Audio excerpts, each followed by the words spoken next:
इस वक्त की बड़ी खबर, दीपक कत्ल केस पर अखिलेश यादव ने बयान दिया है। मुतासिर परिवार को 5 करोड़ का मुआवजा दिया जाए। अखिलेश यादव ने ये डिमांड की है। बीजेपी सरकार में लॉ एंड ऑर्डर ठीक नहीं है।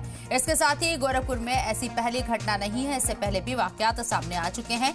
अखिलेश यादव मौजूदा हुकूमत, योगी हुकूमत के ऊपर हमलावर हैं दीपक मर्डर केस को लेकर, और अब उन्होंने 5 करोड़ रुपए मुआवजा देने का मुतासिर परिवार को मांग की है। इसके साथ ही आपको बता दें कि बीजेपी सरकार में लॉ एंड ऑर्डर ठीक नहीं है, इस बात का भी उन्होंने जिक्र किया और गोरखपुर को खास तौर पर खिताब करते हुए उन्होंने कहा है कि गोरखपुर में ऐसी घटनाएं पहली बार नहीं है, इससे पहले भी इस तरह के वाकयात पेश आ चुके हैं।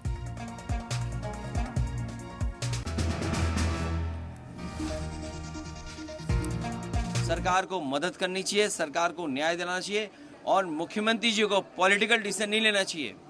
याद कीजिए, जब माता प्रसाद पांडे जी गए थे वहाँ के दुकानदार, वहाँ के व्यापारियों की मदद के लिए, तो भारतीय जनता पार्टी ने अपने नेताओं को बुलडोजर पे भेजा था। क्या सरकार जिन अधिकारियों की नाकामी की वजह से जानवरों का कारोबार हो रहा था, जिन अधिकारियों के लेन देन की वजह से इतनी बड़ी घटना हो गई, एक नीट का नौजवान बच्चे जिसकी जान चली गई, हमारी मांग है कि उस परिवार को कम से कम 5 करोड़ रुपए की मदद करनी चाहिए।